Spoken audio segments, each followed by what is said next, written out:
Hey, you're back with Damon Day and Steve Rode. This time decided to combine our two different podcasts, one on side hustles and one on dealing with debt. We're just going to have one big melting pot of topics here. And Damon, it's so good to have you back on a regular basis. I don't think it's been more than 2 weeks since we did the last one. We're setting a new 2023 record. For the least amount of podcasts? Yeah, well, yeah, we're in the Guinness Book of World Records for that one. for the ramp it up and then just drop it off. Yeah, just, get lots of people listening and then just walk away. Hey. But it's been very, very busy. And not only have you been through a move and everything else, and just the side hustles consume my life, and life has just happened.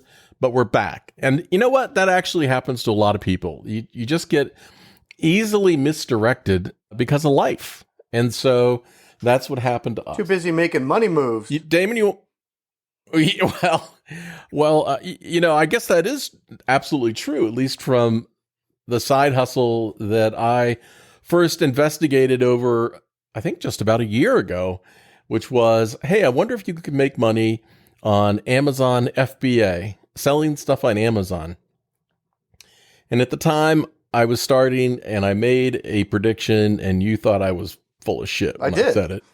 But I said that I thought at the end of a year, I might be able to have done $500,000 in sales. And I've got October, November, and December left. And I think I'm going to break that. So that's why I've been so damn busy. It's just consumed my life, but I suppose in a good way. Yeah, so good that I was like, why the hell am I doing these driving gigs? Show me how to do Amazon, bro. You want to start with the debt world or you want to start with side hustle world? Well, side hustles are more fun. So do you want to do the more fun stuff or do you want to just, get the boring crap out of the way? I'll tell you what, we'll do a side hustle update and then we'll do a debt update and we'll alternate. And that way we can have a little pain with the Do you have a debt update? Because I didn't spend too much time thinking about debt updates. Oh, good. I do. I have reader comments off getoutofdebt.org. And I got like 3 or 4 that I wanted to discuss. So you jump in and tell us. I said, that's why we keep you around, Steve. That's my job, keep you around, and to be an editor, and he's slacking on the editor job, which is why we're doing 2 podcasts in one, so he only has to edit one. Mm-hmm. way to bury that. Like, we'll just do a hodgepodge today because I don't want to edit them all. Yeah, we'll just do a chit chat. So maybe that should be the name of the new podcast, the Chit Chat with Damon. Unedited chit chat. All right, Damon. Give us a side hustle update. Side hustle update. So actually, I think I mentioned it on the last podcast where I have not been driving really at all, just because I learned a pretty important lesson, which is know your market. And one of the things about Phoenix, which is where I'm at, is everybody leaves in the summer for some reason. I haven't quite figured out why, but there are really no rides in the summertime. So I really didn't drive at all. Once I kind of figured out in June, I went out a couple times in June and I was like, what the hell is going on? And then I just didn't drive in June, July, August. Other than let me check it out just to see, I'd go out hour or two, go, okay, still sucks, go home. Other than that, I didn't really drive at all. But now I'm back coming full circle because we started back, end of last September of 22. So really October was my first month trying a lot of these side hustles. And so now we're back full circle to that. And now I'm starting to see it pick right back up to where it felt like it was at when I first started. And so that had me thinking a lot about, how different this might have gone, this experiment might have gone if we decided that we wanted to try this stuff in July. Right? Because my local market just happens to be dead in July, but I didn't know that. I was just learning the stuff. Well, and looking back now, we know exactly why it died, and it's because of the heat. Yeah. Right? It got hot in Phoenix, and everybody went someplace else. Half the population left in the summer, And most of the drivers are local. Yeah. So the number of drivers pretty much stayed the same that were out there trying to make money, and half the people left. And the people that didn't leave don't want to go outside. So it's not a good combination if you're trying to drive people around. But it got me thinking because of remember how excited I got in October of last year when I went out and I grossed like over $6,000 that first month driving. I didn't have a strategy. I didn't know what I was doing. I just turned the apps on. In fact, when I got my first Lux ride, I didn't even know at the time I was qualified for Lux ride. I thought like I got lucky and the system didn't realize I wasn't qualified. I thought the Cadillac I was driving at the time was too old. And so I had no clue what I was doing, and I just stumbled into $6,000 by accident just driving around a lot. Now, granted, I was hustling my ass off, but had we started in July, me having no context to this and no knowledge of my individual market, because every market is different, every city is different, I would have went out there in July and went, this is the shittiest thing ever. You can't make any money. I'm out there wasting my time.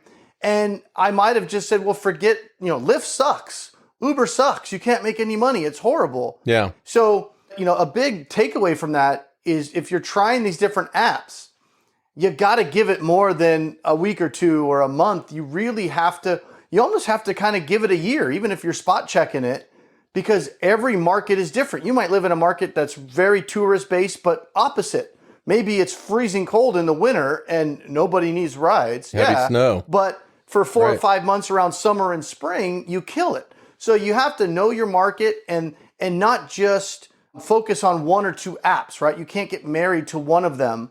You have to try out as many as you can because different apps might produce more revenue at different times of the year. So you have to kind of build your own little niche as far as what you can do in your market that allows you the most flexibility and allows you to make the most money when you're actually out there doing it. And that's kind of difficult to do, and it takes some work and it takes a little bit of forethought. Well, and you also have to learn how to be an app slut. Yeah. Right? You have to figure out which app is going to pay off at what time, and you got to find a sugar daddy app because they're not all and I always roll with multiple apps when I'm out. Like I never just have one app on. I also always have multiple apps on because here's the underlying thing with a lot of these apps. I'll focus on Uber and Lyft, for example. These companies are not there. They're not sitting there trying to figure out how to help you make more money as a driver. That's not their job. Their job is to eliminate you as a driver. That you're their biggest expense, and they're losing money. They're not profitable. And so you cannot look at these as a career, right? These apps are, cash right now at best, or they're a stepping stone to be able to make some extra money, sock it away, so I can go on to the next thing, the next business venture, or making extra money for an investment or for savings.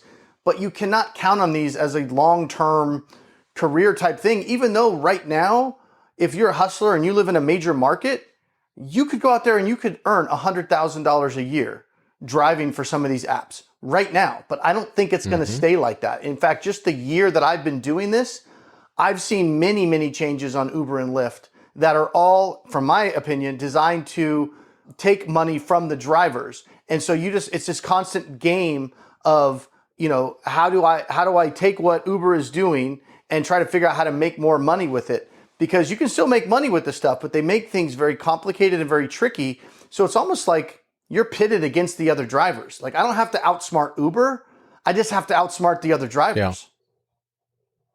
You're right. Well, what would you say is your opinion now of the non-people hauling apps? The non-people hauling apps? Like the delivery stuff? Yeah. Yeah. So it's like Uber Eats, DoorDash, Walmart Spark I've been doing.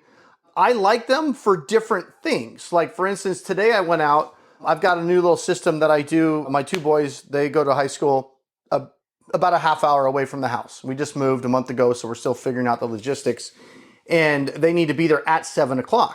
Well, normally I don't even get up that early, but I've been, taking the kids to school to kind of force myself to get up. And then I'm already out in the car. Yeah. I'm a half an hour away. So what I've been doing is just turning on some of the delivery apps on my way back. I drop them off and then I kind of work my way back to the house with some deliveries. My idea last week was, well, let's see if I could try to bang out just $50 in 2 hours or less, kind of on my way back. And then that gets me back at the house in the office doing my debt business, at 9 o'clock, which, the reality is kind of when I got started in the office anyway, about 9. But I was thinking, hey, that could be an extra $50 a day, just, coming home from dropping the kids off. That's not bad. That's an extra $1,000 a month. You do that Monday through Friday. And so I like using the food apps or the delivery apps in certain situations where I want to kind of stay fairly localized. I'm not really wanting to drive people to the airport and all that kind of stuff. And really though, I can make a lot more money delivering people at the right time. But then there's certain times of the day that if I'm trying to just deliver people, I'm sitting there a lot, whereas food delivery is in more demand. So that's what I'm talking about. You got to know your market and you got to test a lot of different apps, because if you're out there, you want to be moving. You don't want to be sitting there. And I don't care if I'm moving for Uber Eats or Uber X or whatever, as long as I'm moving and what I'm getting paid fits what I deem myself to be worth when I'm out there. You have to kind of have that strategy and have that plan and stick to it, and don't let the apps deviate from that plan and throw some crappy $4 ride at you that's going to take 20, 30 minutes, right? Yeah. And we should do a whole podcast on just, multiple podcasts really on strategy. But when you're out there driving, I watch all these YouTube videos about people talking about, dollars per mile.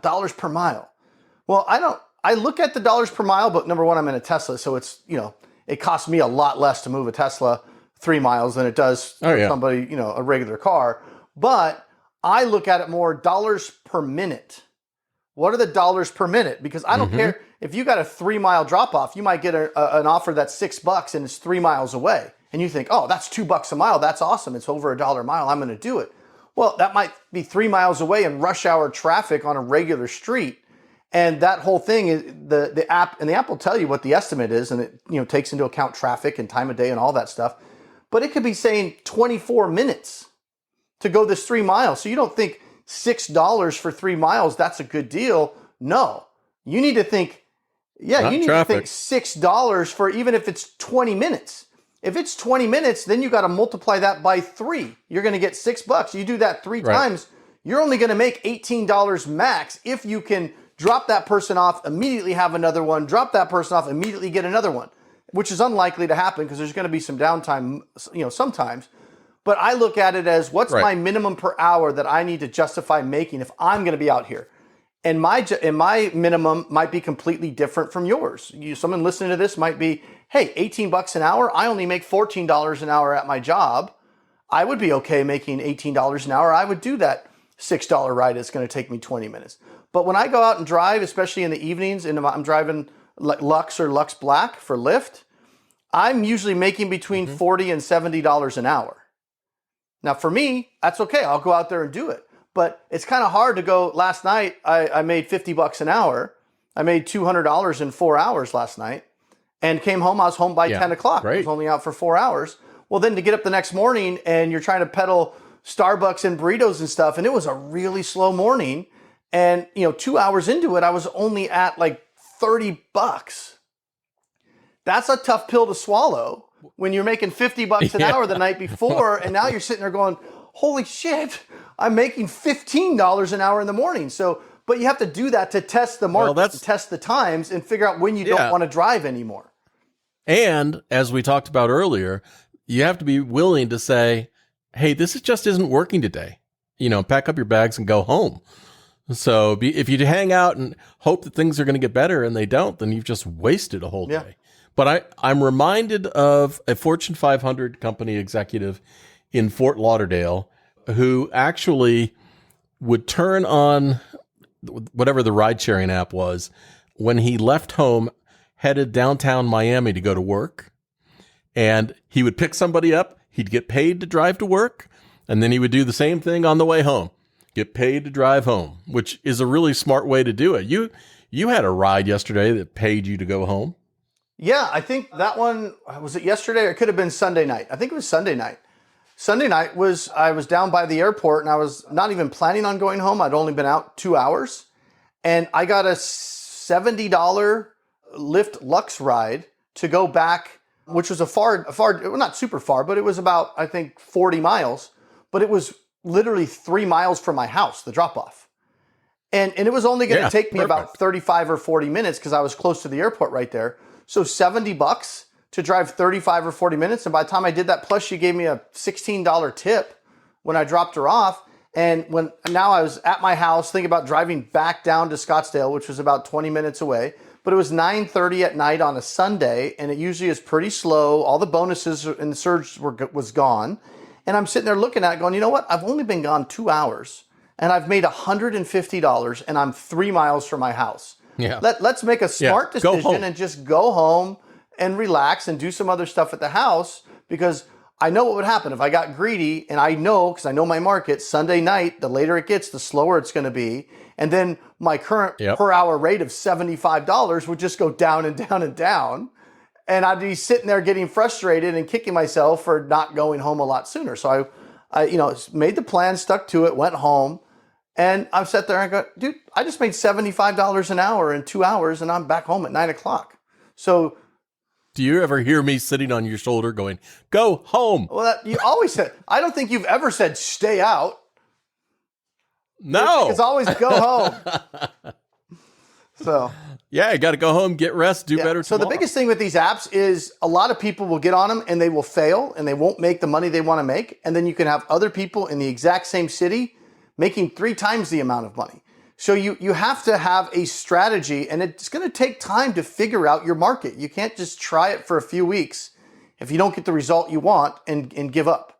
You really need to give it some time and explore it and try different things, but they're very flexible, but you can get out of it what you're going to put into it. But again, it's not a long-term gig, because eventually they'll all be automated cars anyway. You're not going to have a job. Trust me. You won't. Yeah, it won't be. Absolutely.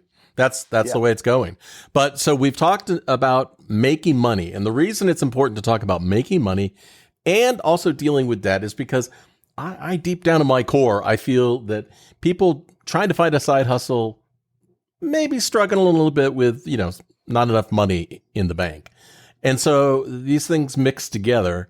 And if you want to get out of debt, there are a couple ways to do it. Either reduce your debt, make more money, intervene in the debt and eliminate it through something like, bankruptcy or something like that, or even settle the debt.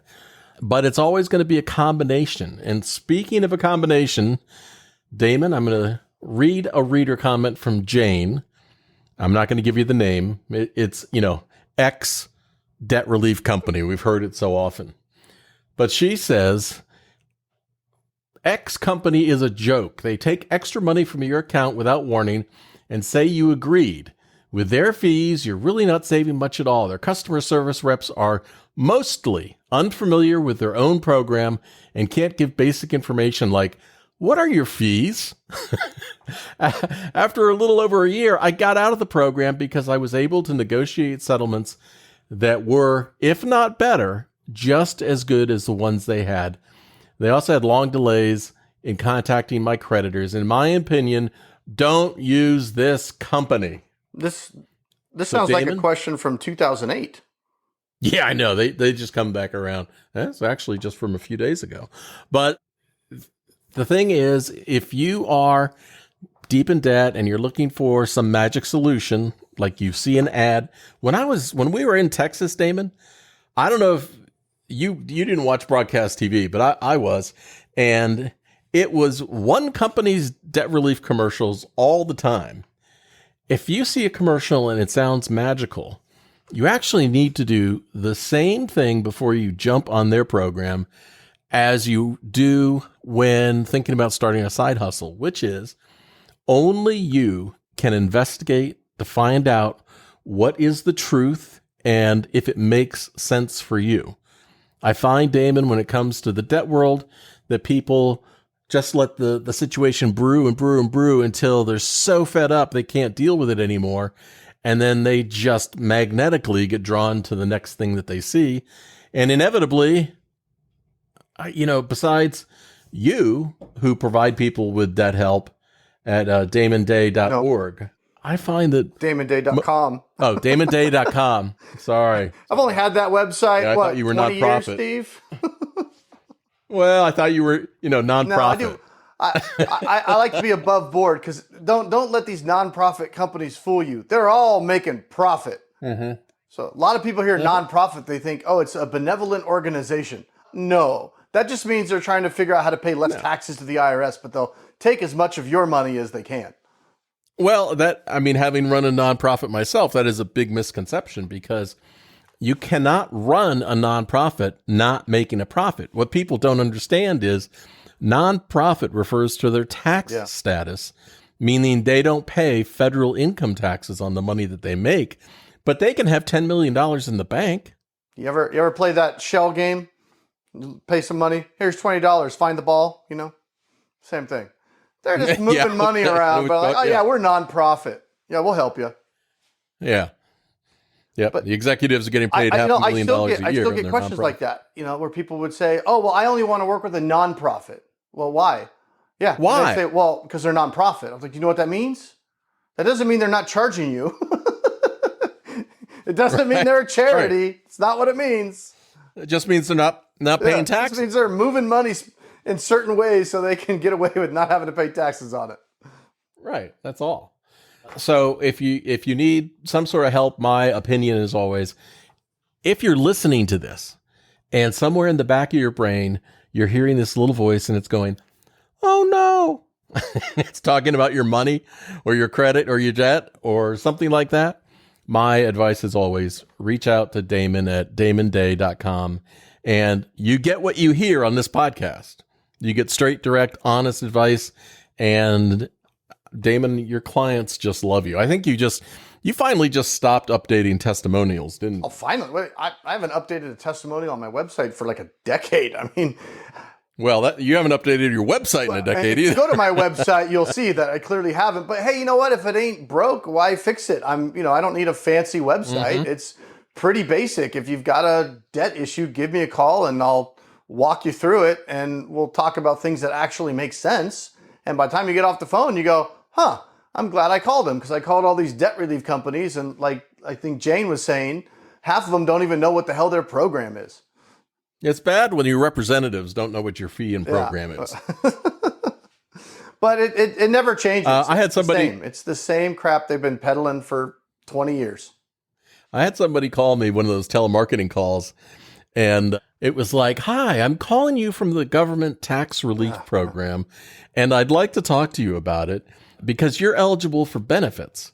And I was like, oh, that is awesome because I'm a consumer reporter and I investigate scams.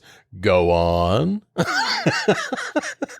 And all she did was read the script and wouldn't let me ask any questions. She just wouldn't stop. So they hired a lady that wasn't even smart enough to go, wait, consumer reporter. Yeah, hang up the phone. She's like, okay, well, let me tell you what we have going on and what you're qualified for. Oh, dude, these people and you're supposed to get financial advice from somebody that is, but see, the thing is, they don't even understand that what they're doing is misleading at best. And depending on what context you're looking at that, you could probably label it a scam, especially when all their marketing is all about, this is a government program and it's the Biden economic relief program or whatever the hell it is. And they're having people give you this advice and telling you what you should be doing with your debt or your money that aren't even smart enough to hear, oh, consumer reporter and I investigate scams, smart enough to go, maybe this isn't the guy I should be having this conversation with. Right. Just don't be afraid to just hang up. You're not going to insult anybody. Which shows you the people that you're talking to, they don't even understand the scams that they're peddling. They're just salespeople. They got hired. They watched a video. Here's the script. Here's the list of numbers. The auto dialer is going to call. And when you get a live person, sell them. That's what they're doing. They're just there to sell you. They don't even understand what they're selling you. My favorite question to ask a telemarketer is, well, I'm interested in the services that you're offering. I'd like to do a little research being a smart consumer. Can you tell me the name of your company and your street address? Mumbai. It never goes. Yeah, it just doesn't go beyond that. They're just a call center. They don't really know who they're calling about. Yeah, well, we don't know where we're going to refer your information, so I can't give you an address. Yeah, I can't tell you who I'm going to sell it to, but go ahead. I'm going to give you one more debt thing and then jump back to you, Mr. Side Hustle. Brianna. I've never heard that name before. Brianna said that she got an email this morning and she was shaking it in her boots and then realized that some of the words were misspelled and the email was a Gmail to play it safe. I looked it up online and came to this page. It was one of those fake, we're going to come arrest you today if you don't pay your debt. Oh, thing. yeah, I like those. Those are I understand how that can really rattle you. You get the sheriff, if you don't call us, the sheriff's coming to your door, you're going to be arrested, they're going to show up at your work. But, if you can just take a breath, it's easy to say, but take a breath and look at it. There's an email that's been going out that I wrote about on getoutofdebt.org where it's full of it doesn't, the English words don't make sense and it's misspellings. And if you get an email from a Gmail address and it says we're coming to arrest you, just block it. Yeah.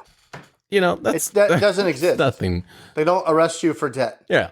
I mean, unless it's Right. back child support or something like that. But I mean, if you owe credit cards and you aren't able to pay them and you're falling behind or whatever, there's no arresting going on.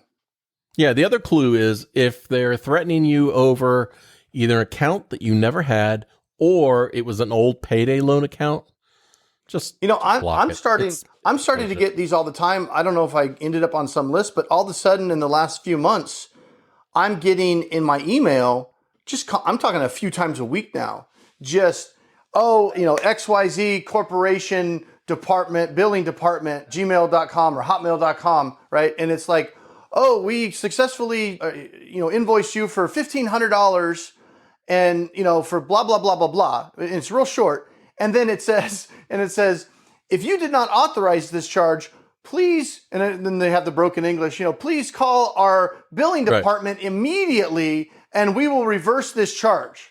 And that's all the whole thing says. Yeah. Like, what letter have you ever seen that was legitimate? Here's your invoice, but if you didn't authorize it, call us right away and we'll fix it.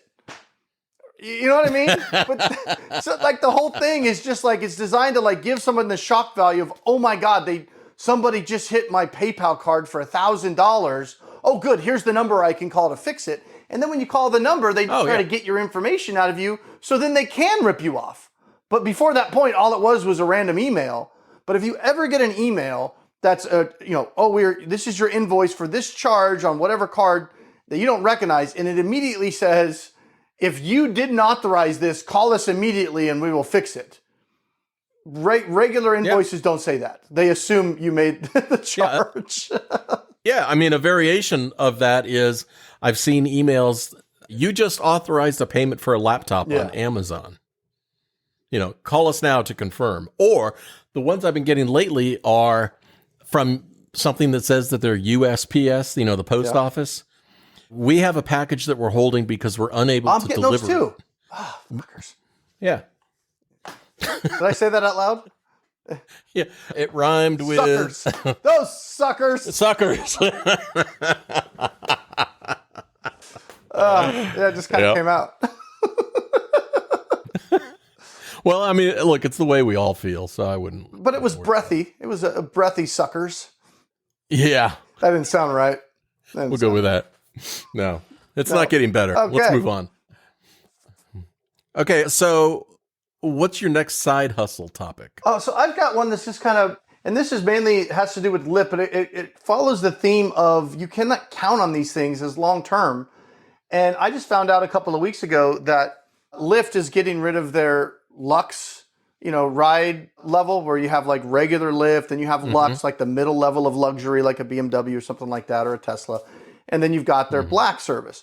Well, I mainly drive I drive for Lyft because Uber doesn't kind of have something comparable. And so I can make a lot more money when I'm driving for Lyft than Uber. And now Lyft has just come out with this thing that they're getting rid of the Lux category. Now, I don't know what that's going to look like for me as a driver. The BS that they say on their website, as far as why they're getting rid of it, is it's confusing to passengers and there's too many options, so we're getting rid of it. Which to me translates to drivers were making too much money at this price point, so we need to get rid of that shit and make them, use their nice cars to drive the lower levels. So I don't know how this is going to affect me yet until it rolls out in the next few weeks. But I can tell you that the regular rates that Lyft has, while they may be great for some people, maybe if you're driving a used Prius or something that you can be fine with, but for somebody like me and the opportunity costs that I have, which are different for everybody, everybody has different opportunity costs. An hour you're out there driving is an hour you can't be doing something else, right? So, but I have a feeling my driving time may be coming to an end if that goes away, because most 90% of my driving is on Lyft Lux. That's where I make, when I went out yesterday and I made $200 in a couple of hours, I can't make that kind of money on Uber Eats.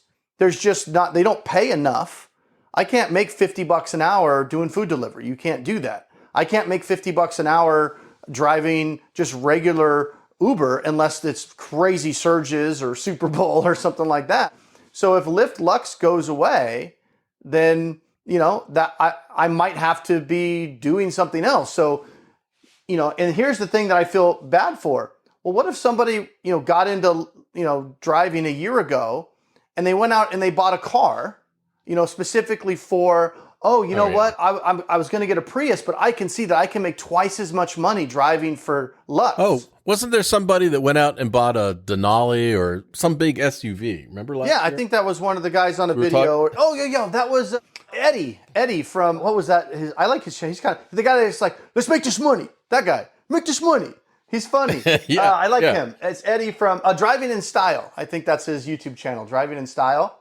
Yeah, but he bought a big gas guzzling SUV. He bought a Cadillac SUV. It wasn't an Escalade, but it was, I don't know what brand. It was like a smaller SUV, but it was a Cadillac SUV. But it was big enough for XL. I just can't remember which one it was. But he was driving a Tesla, and when he did that, I was just kind of like, I don't know if I would have traded the Tesla for a black Cadillac. And I haven't followed his channel that close, but I think he was, if I remember, he was kind of like not liking the results because the gas bill and everything.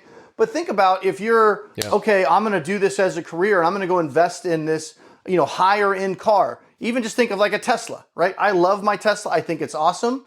But Tesla, well, now they're a little bit less expensive than they were when I bought it. But, I paid $65,000 for mine. I could have got a used Prius at the same time for 15, right?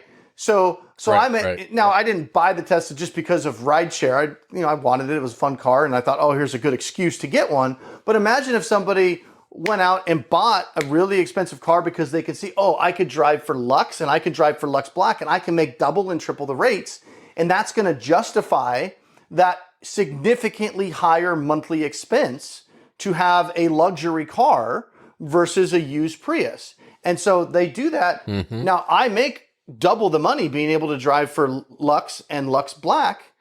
I make double when I go out. Instead of making $100 on a Monday evening for a couple hours, I can make $200, right? So there's a lot more opportunity. So that justifies, hey, my payment might be $500 a month more or whatever it is somebody's looking to buy. But now what does Lyft do? They go and they pull the rug out. Well, it's their game. It's their ball. They can take it and go home. You have no control over what Lyft or Uber is or isn't going to do. So it makes it very difficult to say, hey, I'm going to make this significant investment based on what Lyft or Uber is telling me that they will pay me today, because they could change it at any time. So you're going to have a lot of drivers that have these luxury cars when this thing goes away, that it's going to be interesting to see how that plays out. But again, it all goes back to, this is a means to an end. These gig apps are great, but they're constantly evolving. Imagine if you were a taxi driver, 10 years ago, and you thought, I spend all this money on this medallion, I'm going to be a taxi driver, that's my career.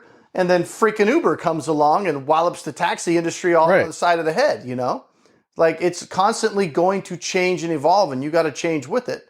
And it just, try not to make too many long-term plans based on what these gig apps are offering you today.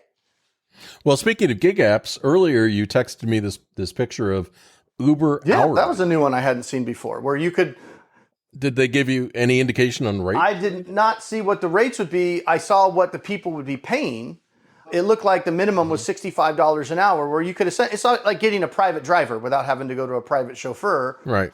Well, the funny thing is you've run into that before, people asking for that. And up until now, you're not, according to the terms as a driver, you're not allowed to do that on Uber, You can't, let's go off platform, pay me $200 and, I'll just be your private driver. People do it a lot, but if Uber catches you doing that, I don't, there might be some punishment. You're not supposed to do that. So I guess instead of fighting that, Uber's decided, you know what? There's clearly a demand for that service. Let's offer that service so we can get in on the action rather than have people go off book, on the black market and get cash on the table for that. So now apparently it's not in all markets, but at least here in Phoenix, I see if you wanted, like say you wanted a car for hours, you don't just want one ride, but you wanted to, have the car available, you could get a black car and, 65 and up an hour. And you just rent me for 2 or 3 hours or whatever, and you pay a couple $100. So that might be. What do you think the driver's going to get out of that? A lot of people complain about the cuts, but I haven't checked lately. But I hate to brag, Steve, but I'm pretty intelligent when it comes to getting mine when I'm out there driving. Like I'm not a sucker. Yeah. I'm not out there to make Uber money. I'm out there to make me money. I'm using my car, and So when I check the rates, I tend to select the rides where I end up getting a good portion of the fee, and I tend to go where the surges. I drive when there's bonuses, so I know the good times. I know that I don't really drive if there's no surge, if there's no bonuses, because why would I want to drive if there's no bonus when I can wait a couple hours and my schedule is completely flexible and I can go later when I know there's less drivers out and there's going to be surge. Yeah. And so, you don't just accidentally make $40, $50 an hour driving. That's not normal. Most people don't make $50 an hour when they go out and they drive for Lyft. They just don't. They probably make 20. Yeah. What do you think the average 20. is? 20. And again, if you're in a smaller market, could be even less. You might even have a job where you're making $20 an hour and you think, well, why would I go drive? I'm only make $20 an hour. But if you can't get any more hours at work and you need some extra money and you've got time off, well, it's still better than nothing.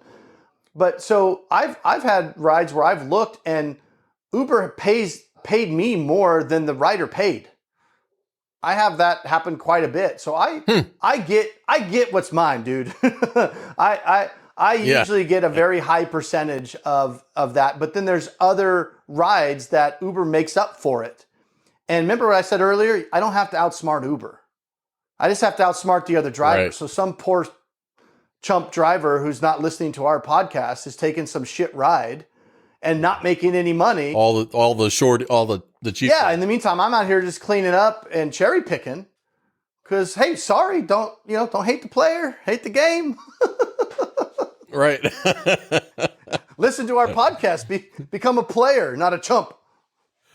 All right, Damon, I think we should end it there. And we will be back next week with the Damon and Steve Chit Chat But show. will we, though?